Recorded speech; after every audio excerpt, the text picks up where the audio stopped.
10, maybe 15 years.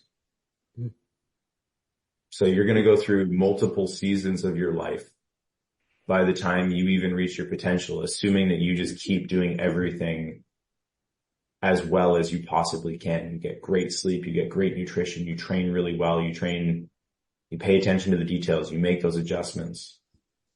And so this is Mental Mythos, hosted by Asekho Toto.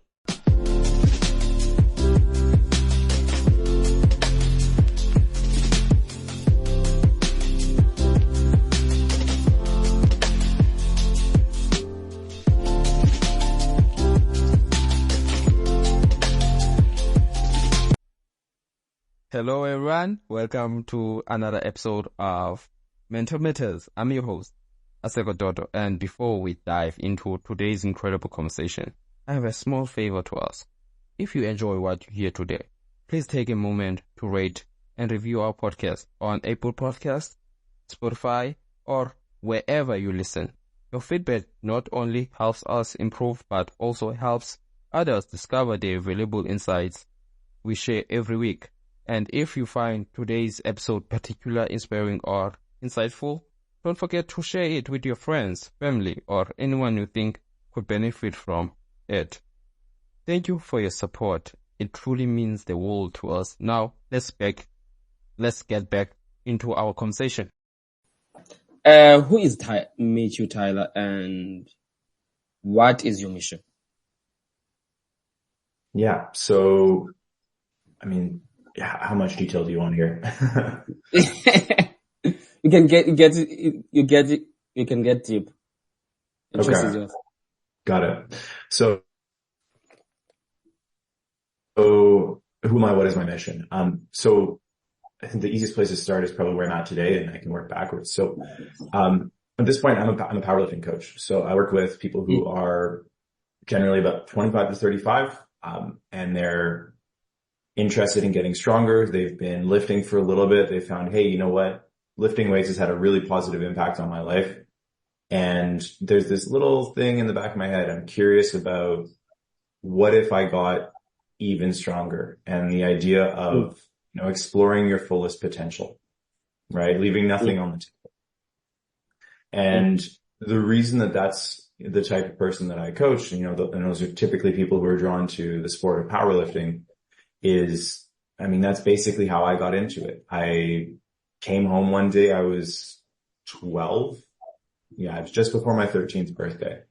And frankly, I was not good at sports when I was younger. I kind of did like a season of just about every sport and was like, I don't like it.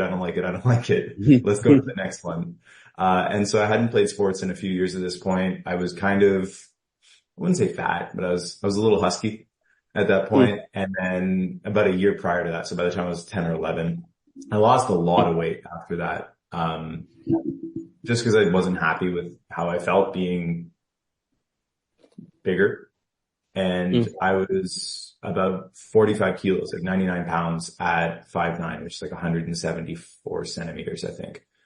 So I was really, really skinny. And I can't say exactly what happened that day, but I basically walked home from school after my classes and I was like, you know what? I'm just not happy. I'm not depressed, but I'm just not happy right now. I want to gain some muscle, and, let's just do that and get jacked. And went online and found a routine, very much like a bodybuilding type routine, and started the next day.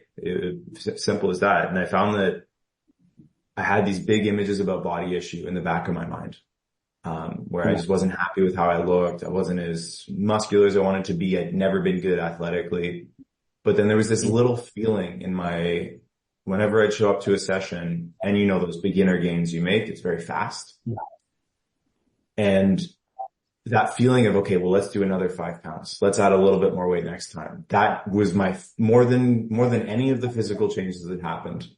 And I gained about 94 pounds of muscle by the time I had, at my heaviest, I got up to 193 pounds. But the feeling of adding weight was my favorite thing. It felt so good. It was a feeling I frankly never felt before about anything physical.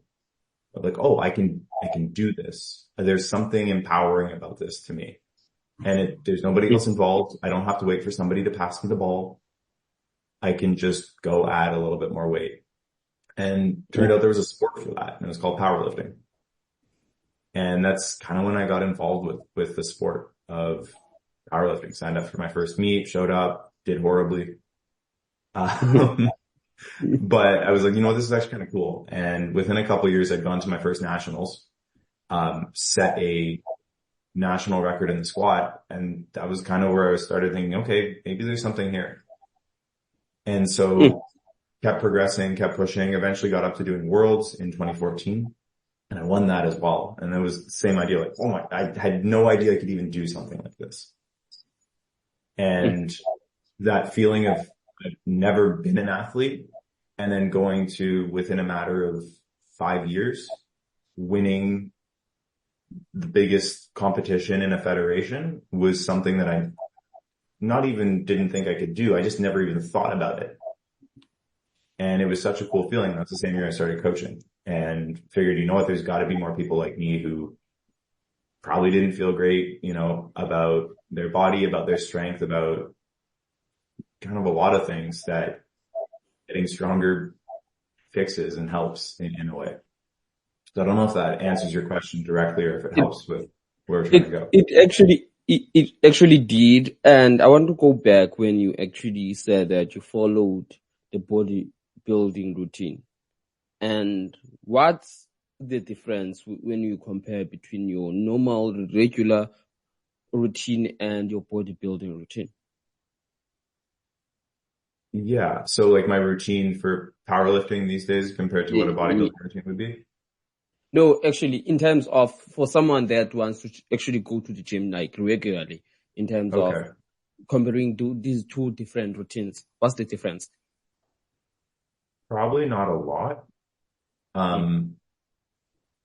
I mean, if you're, just going to the gym to stay fit and you don't have a program, that's probably the biggest difference, right? You're just like, I'm going to do this one, and well, this machine is next to that one, so I'll do that one too.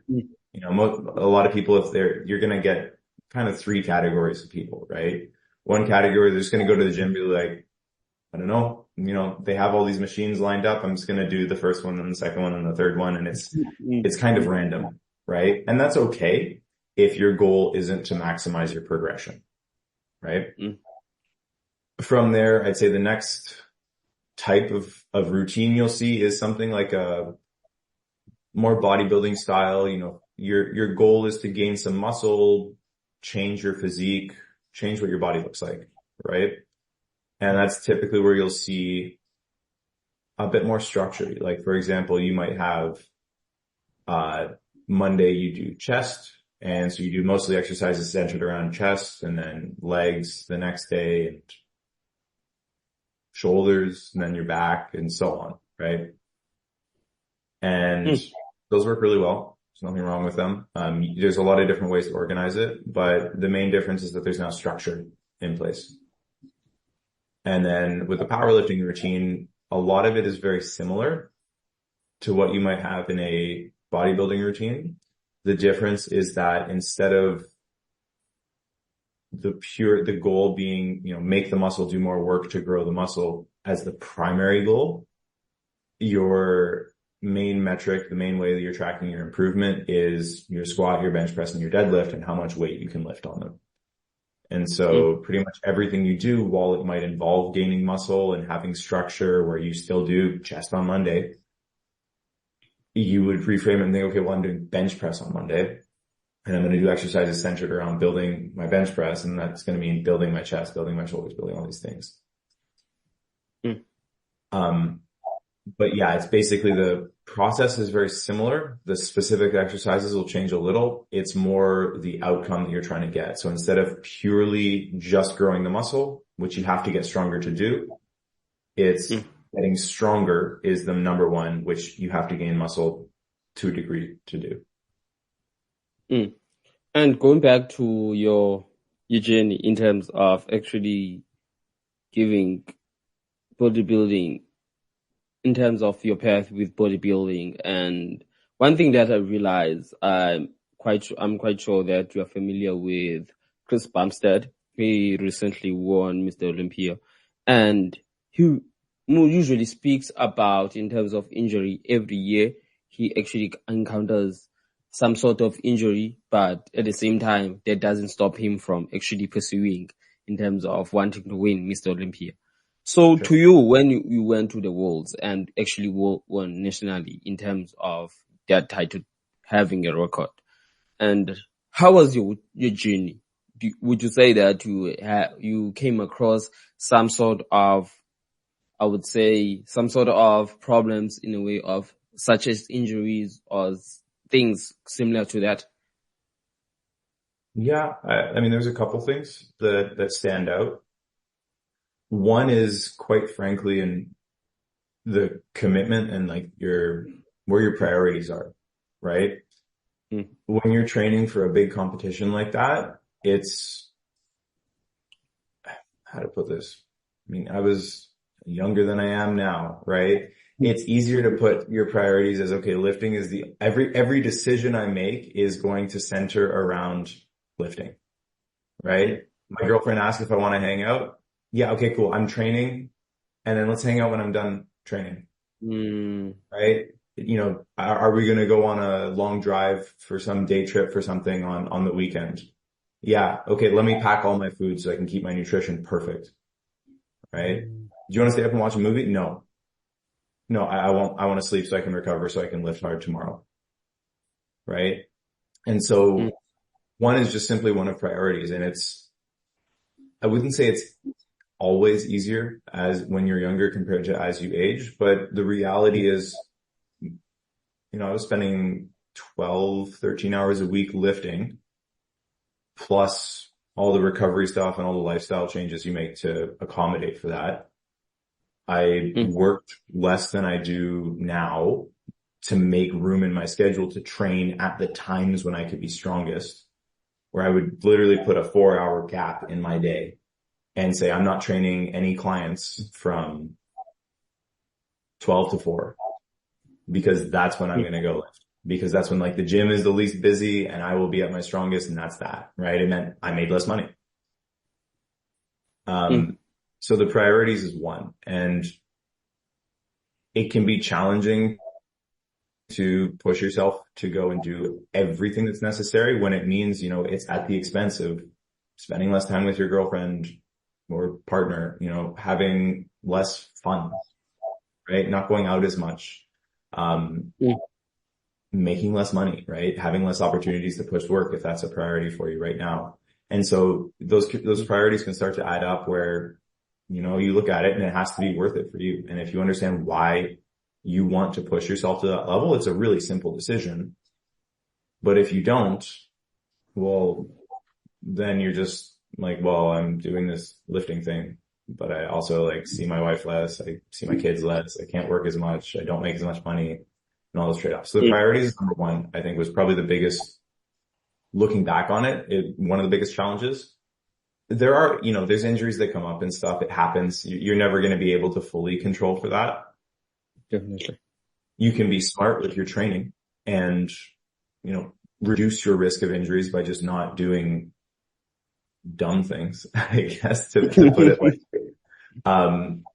but even in periods where I've just been training casually, I've gotten injured as well. I sprained my ankle on Friday. I was riding a bicycle. I was just out for a ride, you know, it happens. So the injuries will happen. Do they happen more when you're competing? Maybe a bit, but it's hard to say for sure. I think a lot of the trade-offs and challenges come more in the way of lifestyle and socially when you're pushing that hard. And whilst we were speaking, and I remembered when, as you mentioned, these sacrifices, actually spending less time with people that you love. And I remembered whereas Chris Bumstead was on Chris Williamson's podcast, Modern Wisdom, and they actually had a conversation when it comes to the reason why Chris probably retires, he gave some hints. And one thing they realize is the fact that sometimes we prioritize that certain thing, not realizing that when we win, who are we gonna celebrate those wins with? Because if you actually thinking that you'll sacrifice with those people that actually matter to you, they won't be excited as you are, because they realize that in a way of, as much as it's meaningful to you, but what about us, in a way of the people that actually support you? Because when it comes to such things in terms of powerlifting, you're Mr. Olympia, things like that, it becomes that when you have that I would say 30 to an hour sensation that you've won, that feeling ends there. And what's next? And we keep asking ourselves, what's next? And you want to reach another level. And every time you actually win, you want to reach another level, not realizing that you are neglecting people on the side, and your loved ones. And how did your girlfriend react when you actually came towards that thing of actually not focusing on her, not prioritizing her, but prioritizing on powerlifting? I mean, if you do something and the people around you aren't happy, that could be an issue. Yeah. My girlfriend was with me in Vegas at that point when I won. It was awesome. It was great. We celebrated, and it's cool. I agree. There's a little bit of that rush from winning for 30 minutes, an hour, an evening, whatever. But I don't know. Fundamentally, I think it changed me, and it's been 10 years. Literally going and doing that was something that I didn't even think I was capable of 5 years before. And it changed me. It gave me the ambition to pursue powerlifting from a business standpoint and, coach people and do that as my full time. Right. It changed a lot, where it actually changed my confidence and my approach to my life and my business and a lot of that. Right. The trade-offs, it depends, right? Like a lot of my friends I met through the gym, frankly, because it was the first time I actually did something regularly. So I don't know if I can speak to that all that much. I think ultimately it boils down to just understanding your balance and timing the balance, right? The easiest way I can put this would be this. If you work, let's say you work at a company that makes products, they manufacture kids' toys. Okay. And in February, nobody cares about kids' toys, right? This is the new Polly Pocket, whatever. And it's fine. And so you'll probably work a little bit less and you'll have a bit more time available to do other things that aren't work, right? Or in this case, probably not train as hard, right? You're very far up from a competition. You're going to spend some time. You'll be consistent, but you're not doing 100% of everything and trying to just be a robot. But come November and December, you've got the holidays coming up. People are buying more gifts, all these things. Your company's going to launch whatever the new toy is. You're probably going to be working more to really maximize your sales for that product, because the holiday season is when you're going to make your biggest profit and have your most sales as a company. Similarly, once you've picked out that competition and you're like, okay, well, I'm 2 months away, or I'm 4 months away, or I've got however much time, you're going to focus in more. And if that's communicated clearly, like, hey, I really want to spend more time with you, but let's time this out to fit with everything else so that not only I can show up and just be my most confident self in the relationship, because competing was really important to me at that point. And if I didn't compete, I'd probably be very unhappy. So there's that balance there of like, what does competing actually do for you outside of competing? right? Does it allow you to show up and, be a better partner? Does it allow you to feel like you've got more structure and purpose so that you can, be more present when you're actually at home? Does it allow you to scratch this little part in your brain where you used to compete in sports, you haven't competed in the last 10 years, and now competing gives you that ability to do it, where you can go out and, I don't know, throw some lawn darts with your friends and just do it and not worry about trying to kill them and win.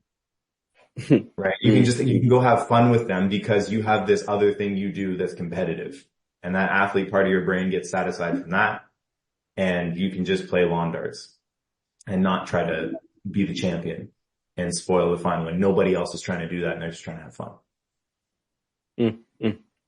And when you spoke about winning, and I remembered that mentality, the winning mentality by Chris Bumstead, where he says that it's not about winning, but it's about not giving up. And definitely when it comes to these things of bodybuilding and thinking that one thing that it's on a person's mindset is that I want to win, I want to win, I want to win. And actually not realizing that at some point that in life, failure is the biggest teacher, because if you don't fail, you don't improve. That's my philosophy.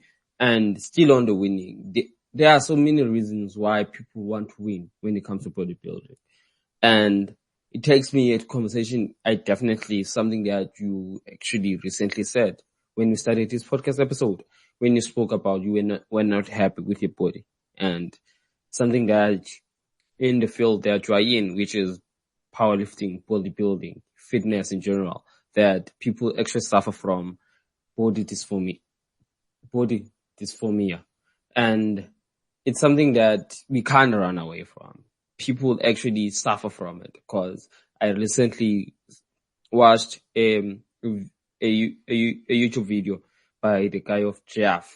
I'm not quite sure his full name, where he actually regularly asked people that were lifting, have they suffered from it? And most people say they do. And also himself, he says he has done it. And one thing that I realized that people actually want through this dysphoria, it's something that people want to get rid of. But at the same time,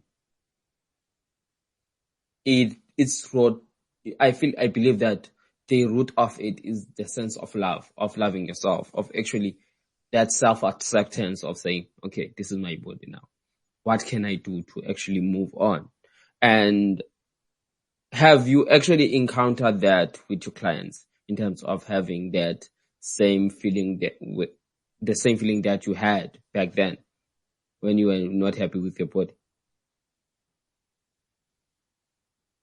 Yes. So one of the most interesting things to me with powerlifting is it's almost completely objective. Meaning that you lift the weight, you do it this way, and you either do it or you don't, right? It's not based on an opinion of how much somebody likes what your face looks like, or if your biceps are proportionate to your waist or whatever. And for me, and this is kind of how I coach this as well, is powerlifting offers this really interesting reframe with lifting weights to look better naked, basically. Right? A lot of people will do it. They're not happy with how they look. They're going to start lifting weights and they want to change what they look like. And your body will change when you train for powerlifting. It is what it is, right? But the muscle gain and the changes you'll see in your physique and all this are very secondary. It's almost like bonus points, because if your biceps get bigger, your bench press isn't going to change. If your quads get bigger, that's not going to mean 100% of the time your squat gets higher. But as your squat gets higher, okay, cool. Well, there's the thing I'm paying attention to now. I'm looking at the numbers. Did this change? Yes or no? And it's no longer based on, okay, well, do I look good enough to do X, Y, Z.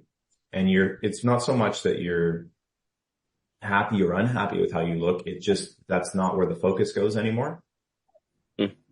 And for me, especially from an eating standpoint, that was really nice because I could just eat to feel good so that I could perform at my best instead of eating to fit into a certain size pair of pants or fill out a certain shirt or something like that.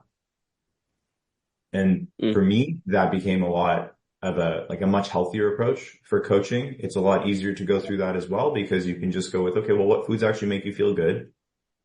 Let's get some minimums in place for your nutrition where you have this much protein and this much fat. And from there, let's find where you can perform at your best. Because realistically, if you have a diet that supports you performing well in the gym, it's probably going to be pretty good for your general health overall. Mm. And then from there, great, you can build it out. Whereas if you're always trying to lose a little bit more fat or push to gain that extra pound of muscle or whatever it may be, there's weight classes in powerlifting that exist. It's a factor, but at its core, you have to be able to feel good and perform well. Definitely. I actually agree with you in terms of feeling good and perform well. And you spoke about in terms of people that actually, in a way of having a mentality that they're doing this because they had body issues. And again, it's quite fascinating to me and how do actually people get out of that mentality and change their purpose of actually the goal of actually, let me rephrase that, not purpose, but goal in a way of actually realizing that they are powerlifting and or bodybuilding, things like that. And do your clients stay into that mentality that they want to change their body, or they revert to another purpose or another goal that, okay, now I have done that. Now let me refocus my goal. Let me refocus the goal of actually powerlifting. So basically, once they've achieved a certain level of strength, or they compete, or they do whatever, do they change course and say, okay, let's do something else? Yeah. I mean, some do, some don't. It depends. What I generally find is this. So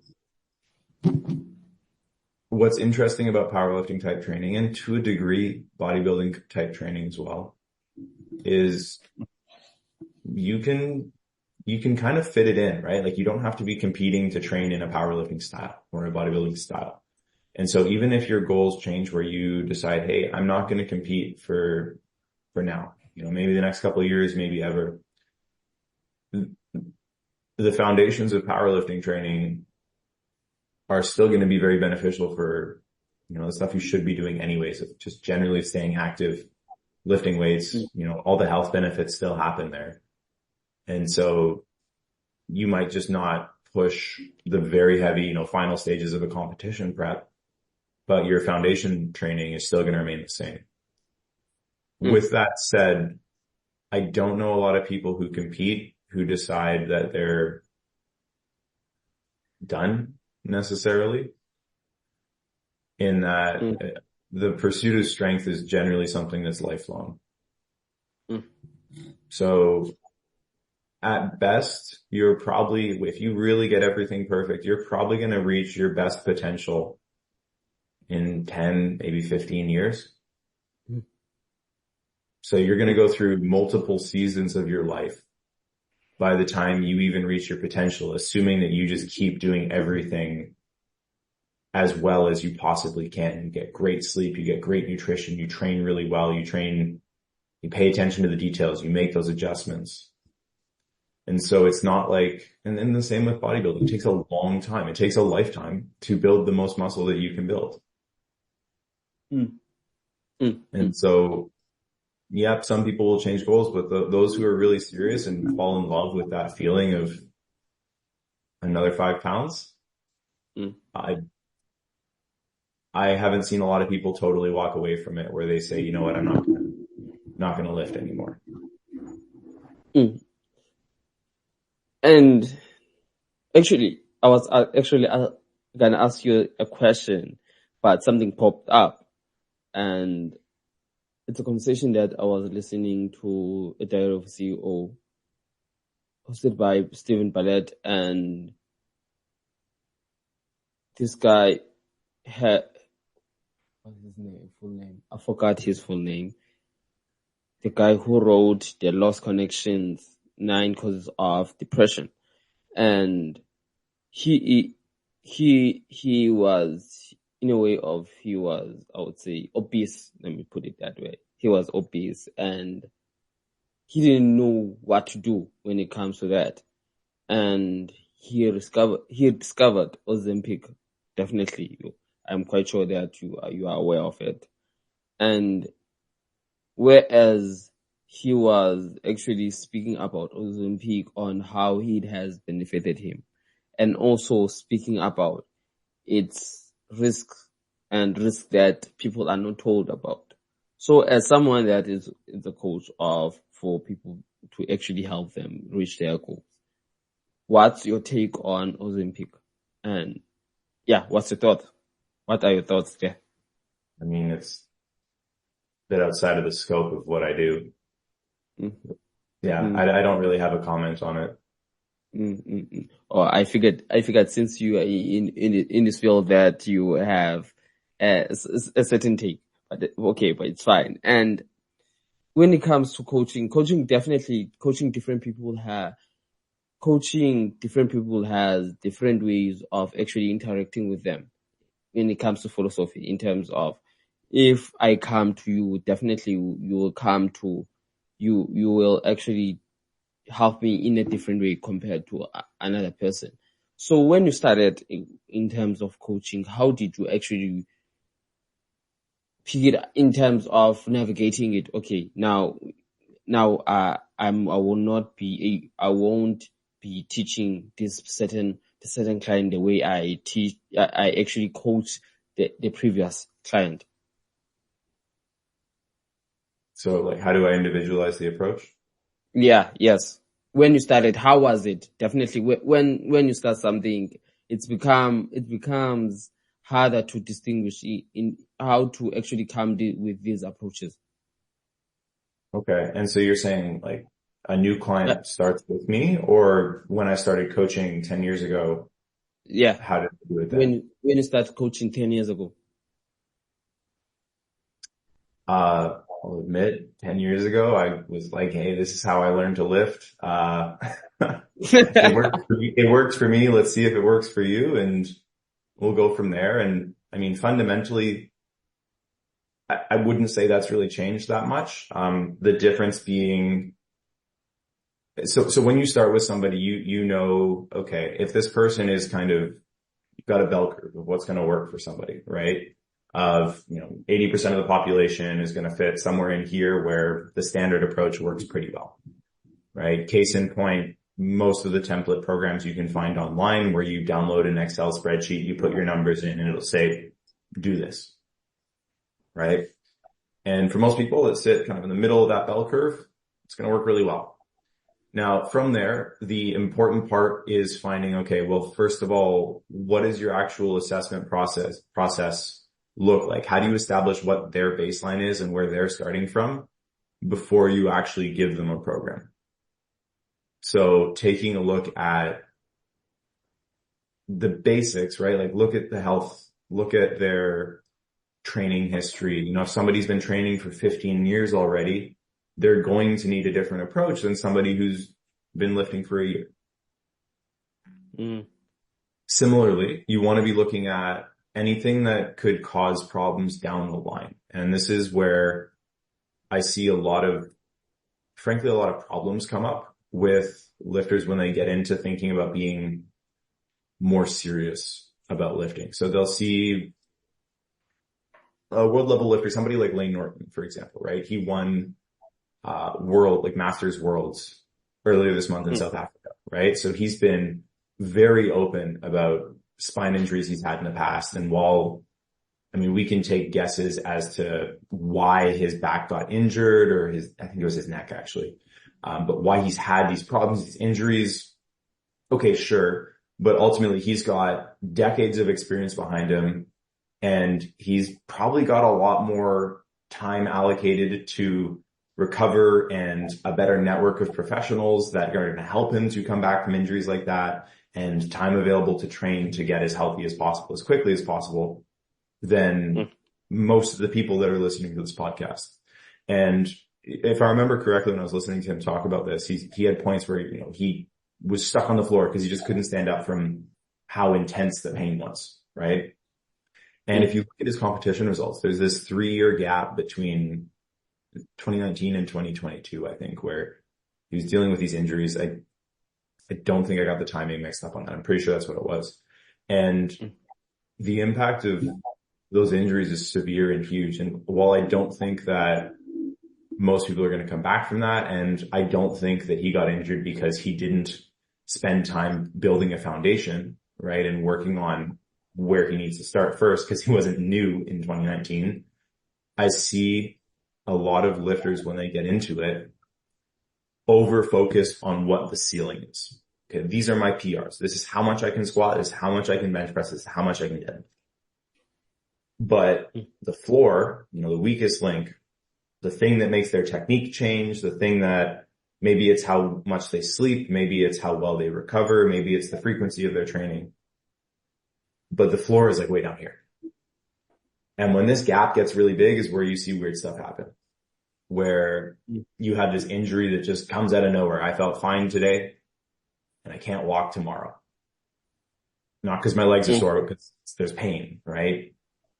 And so from an assessment standpoint, one of the best things I've found is, not just looking at the mobility and making sure, okay, you actually have the movement in your joints to do what we're asking you to do with the squat, the bench press, and the deadlift.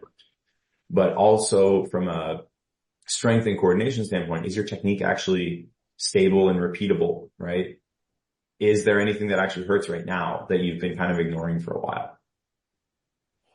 Have you had past issues where whenever you go heavy, something else will come up? And instead of jumping into this and focusing on pushing the ceiling and, okay, well, I want to do 5 more pounds or 10 more pounds or 5 more kilos. Just don't get weaker, but just spending time working on bringing this up first to increasing how much you can do well, and really becoming like the master of the squat, bench, and deadlift in terms of your technical execution is going to pay huge dividends in terms of how much progress you can make in your training. So I'll paint an example here.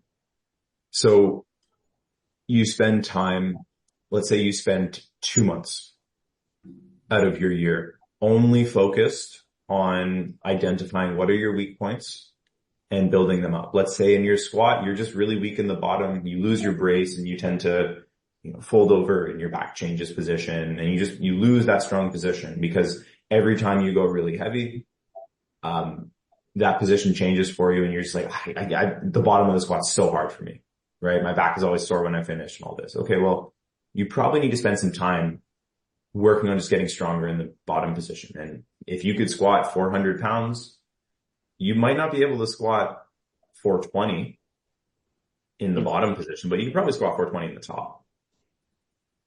And so spending some time working at 300, 350, 380 in the bottom and bringing that floor up is going to help a lot. And even if it's just a couple months, what'll happen very quickly is when you go back to focusing on your records, your peak strength, you're going to find that if the ceiling was here and the floor was way down here, as you build this up, when it's time to focus on your max strength again, it starts moving. You start hitting personal records left, right, and center, and things don't really hurt because you've spent the time building the foundation. And so your foundation is your technique, your mobility, your stability, how well you can recover, your habits outside the gym. And so the wider the base is, the taller you can build that peak, which is your strength. Does that answer your question for assessment and position? It does. And two things that actually in a way of highlighted, definitely in my mind, and which is in terms of trying to actually break through the ceiling and knowing that you know that your limit and you haven't even actually pushed that level that you're in a little bit, but you want to go through. I have a question on that. And secondly, I have a question on something that really fascinated me in terms of actually trying by any means, how do you actually stay in that lane? And you spoke about routine, going back to routine, something I just want to actually, in terms of clarification, in terms of working us through your routine when it comes to your clients. Let's assume a new client comes to you and they want to actually try it in terms of powerlifting. And in that instance, first, let me just ask these questions.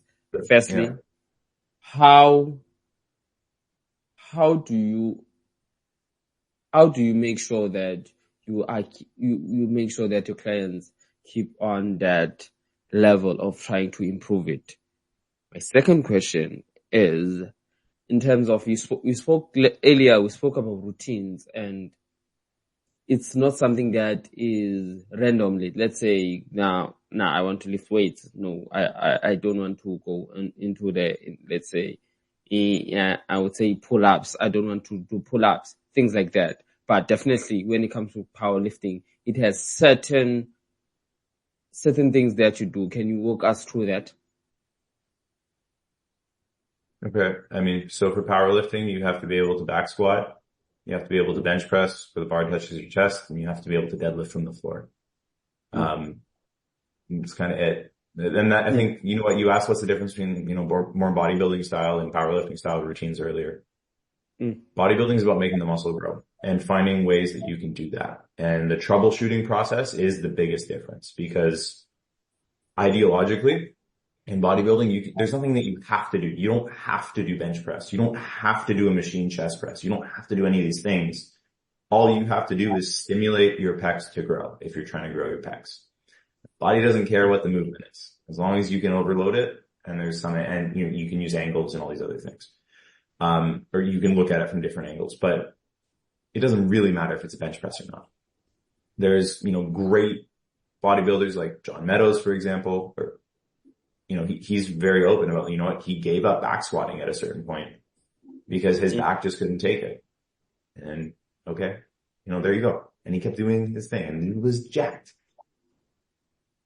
And so you can very easily work around things by taking movements out in order to stimulate the muscle otherwise with bodybuilding. With powerlifting training, it's different in the sense that your troubleshooting process has to find a way for you to do the movement.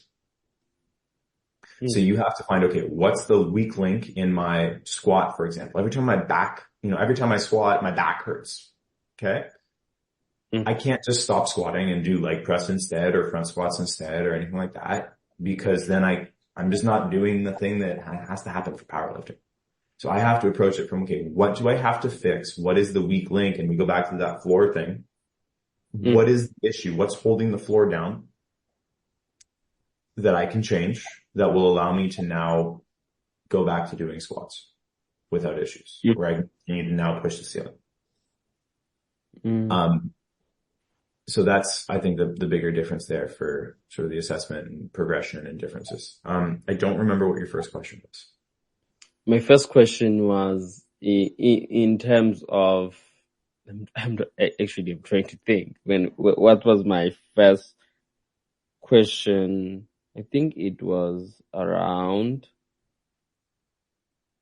so I asked in terms of your routine when it comes to powerlifting.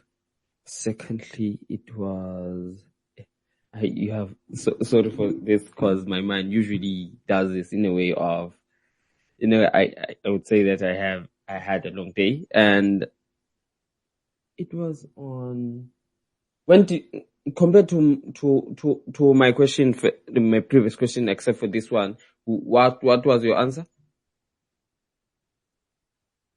So we were just comparing like the except this one. There's the other question Or if that you're talking about breaking through the ceiling, I think we kind of actually, covered. yeah. Now I remember breaking through the ceiling. How do you make sure that your clients be consistent? Because something that, and also speaking about commitment, something that is quite important. And how do you make sure they are committed, but at the same time don't sacrifice the things that are important to them? Okay. So the commitment thing and the sacrifices is, so first it's just really about dealing with that up front, right? If you find a routine, let's say you find some powerlifting routine online, you're like, oh, this looks cool, but it's 6 days a week and you work 90 hours a week and you have 2 kids, right? Yeah. Realistically, are you going to go to the gym 6 days a week for an hour? Maybe not. I don't know. That's just my gut feeling there though. You know, maybe you're somebody who's going to lift like 3 hours a week. And so that 6 day a week routine isn't going to even fit in the first place. And so just being honest with yourself about, okay, what can I do not just for this week, not for a month, but what can I do? What is my baseline of what I can do regularly for time commitments? What are the sacrifices I'm going to make? Because every decision you make will have consequences and they can be good or bad, right? If I lifted 6 days a week, probably feel great, but I would have all these other things that I have to deal with that get occupied by the extra time spent on the gym. So first is just being honest with yourself. Okay, what can I do and where does it fit in my schedule for time, right? Yeah. Then what can I do and where does this fit in my schedule for actual commitments, right? And just having that open conversation. If there's a trade-off in the sense that your partner, you know, this isn't something you're doing right now, and normally every Saturday you go with your partner and you go on a date somewhere. Okay, does that interfere with that? If it does, it's not necessarily a good or bad thing. It's just a conversation you need to have. And so setting those expectations up front of, hey, this is what I want to do. Are we as, you know, a couple or as a family or whatever, a friend group even, are we okay with this? And if we're not, am I okay with that? And so if you can just set those expectations clearly, then it's not about commitment because you've already decided, okay, this fits. And from there, the only other thing that you need to look at is just your why and understanding, okay, what's the reason that I'm doing this in the first place? If you haven't played sports in 10 years and you need something athletic in your life to be able to be the best father, partner, business person, milk boy, whatever that you can be, then great. Remember that next time you're like, I'm really sorry.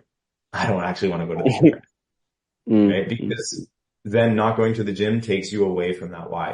It moves you one step away from being the best father, partner, milk boy, friend that you can be. And so then once you understand that, and frankly, it's a lot deeper work. It's a whole other podcast episode. But if you understand why you're doing it, making the sacrifices and making the choices to do it becomes very easy. Because everything you do goes back to this bigger purpose as opposed to how you feel on the day. And that's it. And I believe that people actually underestimate that thing when people keep on saying that understanding your why and what is your why and why are you doing this thing, not realizing that it has a deeper meaning. It doesn't just because you want to do this, but it has a deeper meaning. It actually redefines your purpose. That's how I see it. That's how I saw it on different guests on this podcast, speaking about spirituality, speaking about fitness, speaking about all these things, and realize, oh flip, people actually don't care when it comes to actually being asked their whys. And I'm quite seeing the time now, we're almost out of time. To people that are actually listening to this conversation, what do you want them to actually get out of it? So I think the best thing that you could do if you're listening to this is go through a series of questions with yourself.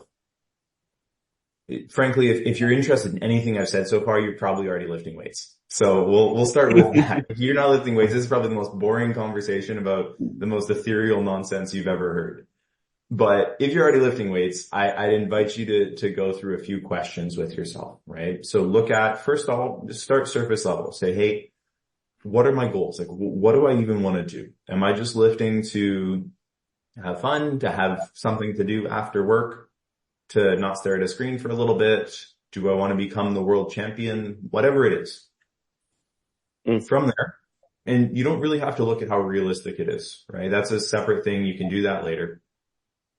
Because I don't think anybody that ever said, I want to be a world champion thought, yeah, that's probably pretty easy. It's pretty well understood as hard. But anyways, set your goals, figure out, okay, what do I want to do? From there, look at, okay, well, start very easy. Just say, okay, well, why do I want to do that? Does that have any meaning to me? A lot of people will say, with men, the 1,000-pound club between their squat, bench, and deadlift is, they just want to get that total. It's like the first step into powerlifting. Okay, well, why? Because somebody on the internet said 1,000 pounds is cool? That's random. That doesn't matter, right? If somebody said you can go to a movie with your wife, or you can set some numbers on the internet that somebody said was cool. Okay, who cares about the internet? At least if you love your wife. If you don't, then that's a different issue. Maybe better for a relationship podcast, but ask yourself why again. Okay, so why do I want to do this 1,000 pounds? Right? And we'll just use this as our example for today.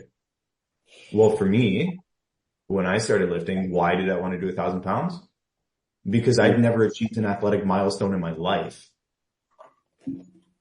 Okay, well, why now? What does that matter? Okay, well, I'm a teenager. I'm supposed to be making like the best gains of my life. Being a teenager is supposed to be the best, sports and high school and all these things. And I didn't want to feel invisible. I wanted to have this thing that I could do that nobody else could do. None of my friends lifted weights. And very quickly, as I started lifting weights, I kind of became the guy that people went to and asked questions about lifting weights and sports and all these things when none of my friends even cared about that stuff before. And so not only did it give me this athletic thing that was mine, but it also then allowed me to have something of a social status when previously I was pretty much invisible. And that in turn furthered my confidence to then be more aggressive with my pursuits with this stuff and start a career with it. And this isn't all stuff I knew when I was 12. You figure some of it out as you go, but you get the idea on, okay, well, why do I care about this? Why do I care about why I care about it? And then look at some different avenues. How does achieving this goal affect my relationships? Do my friends look at me differently? Does it change the dynamic in the relationship? Does my partner change how they speak to me, interact with me? Does that relationship change at all for the better or for the worse? Does it change what I do with the rest of my life outside the gym? And then from there, one more question, if you're really struggling with this, is you can look at some of the obstacles you've had before and say, okay, you know what? I'll go back to my Lane Norton example because that's top of my mind right now. He made this post recently about, why he does what he does. He's had these injuries. He's been unable to stand up at some points, immense amount of pain, years of obstacles without success in between. Why does he keep coming back for more? Most people would get injured and say like, thanks, I'm done. I'm going to go do Zumba or something. And that's obviously not him. And adding that little bit of context can help with, okay, well, why do you keep wanting to come back after these obstacles? Because there will be more when you push more. So that would be my invitation to anybody who's listening to this is find your why, walk yourself through your goals, your why, the why about the why. Look at how the downstream effect is on your relationships and how that changes. And then establish, from there, why it's been worth it for you. What's the best part? Thanks so much for that. And I feel like I really appreciate what you just said, and definitely something that I try by any means to actually speak more about is actually fitness and definitely powerlifting, something that I didn't actually comprehend, didn't know how it worked. Definitely learned a lot from here today. And before I let you go, where can people get you if they want to learn more about powerlifting? Yeah, so the best place to find me is on Instagram. I'm just at Stronger UPT, so Stronger YOUPT. I'm assuming you'll just put it in the show notes if I send you the link for it, right? Yeah. Yeah, so you can find me there. I post several times a week basically about if you're interested in getting into the sport of powerlifting, how do you do it and how do you become your strongest self, and doing it all with 5 hours or less per week in the gym. So literally less than an hour a day on your weekdays.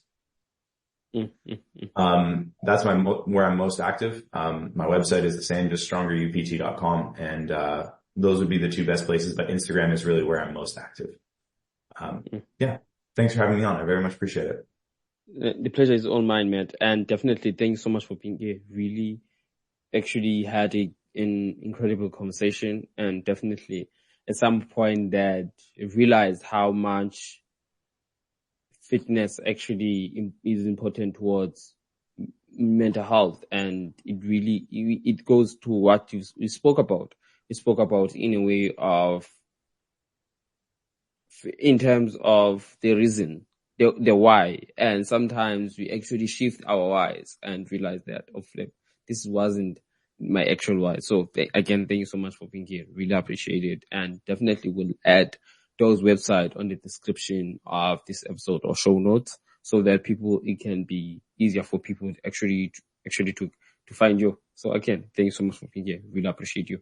Thank you very much. One last thing I'll offer as well is if you do find me on Instagram, if you're watching this and you find me there, if you just DM me the word, tool, TOOL, I'll send you basically my free powerlifting meet guide. So it's a tool you can use where if you're thinking about competing in powerlifting, you just put your numbers in and it'll tell you exactly what you should do for all three of your squats, your bench presses and your deadlifts, and how you should time your warm up. So it's a really good resource to have.